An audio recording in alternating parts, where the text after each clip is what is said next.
മരുഭൂപ്രയാണങ്ങളിൽ മരണത്തിൻ താഴ്വരയിൽ മരുഭൂപ്രയാണങ്ങളിൽ മരണത്തിൻ താഴ്വരയിൽ അവനൊരുവൻ എനിക്കിടയൻ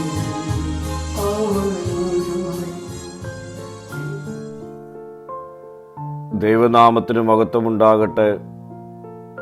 ഇന്നത്തെ പ്രഭാത ധ്യാനത്തിനായി 18-ാം സങ്കീർത്തനം 12-ാം വാക്യം.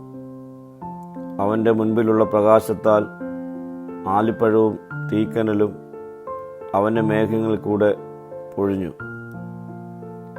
യഹോവ ദാവീദിനെ തൻ്റെ സകല ശത്രുക്കളുടെ കയ്യിൽ നിന്നും വിടുവിച്ച അനുഭവങ്ങളെ ഓർമ്മിപ്പിക്കുന്ന വാക്യമാണിത്.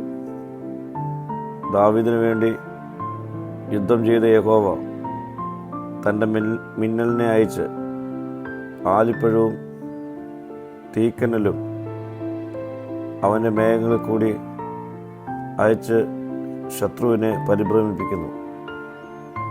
ആട്ടിടയനായിരുന്ന ദാവീദിനെ തൻ്റെ ജനത്തെ നയിക്കുവാനായി തിരഞ്ഞെടുത്ത ദൈവം അവൻ്റെ സകല ശത്രുക്കളെയും തോൽപ്പിച്ച് രാജസ്ഥാനത്ത് അവനെ എത്തിക്കുന്നു. ശൗൽ രാജാവ് തനിക്ക് എതിരായിരുന്നപ്പോഴും തൻ്റെ മകനായ അബ്ശാലോം തനിക്ക് എതിരെ എഴുന്നേൽക്കുമ്പോഴും ദൈവിക ഇടപെടൽ ദാവീദ് വ്യക്തമായി മനസ്സിലാക്കുന്നു. പ്രിയ ദൈവജനമേ, നാം ദൈവത്താൽ തിരഞ്ഞെടുക്കപ്പെട്ടവരായി തീർന്നാൽ നമുക്ക് വേണ്ടി ശത്രുവിനോട് എതിരിടുവാൻ ദൈവം മതിയായവരാണ്. അവൻ തൻ്റെ കരം നമുക്ക് വേണ്ടി നീട്ടി നമുക്ക് വേണ്ടി പ്രവർത്തിക്കും.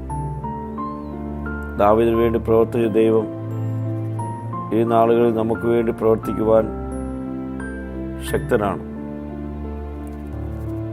അവൻ്റെ പ്രവൃത്തിക്കായി ഈ നാളിൽ നമുക്ക് കാത്തിരിക്കാം, പ്രാർത്ഥിക്കാം. കർത്താവേ, എൻ്റെ ശത്രുക്കളുടെ മുൻപാകെ എന്നെ നിർത്തുമാറാക്കണമേ. മഹത്വം നീ എടുക്കണം. യേശുവിൻ്റെ നാമത്തിൽ തന്നെ. ആമീൻ.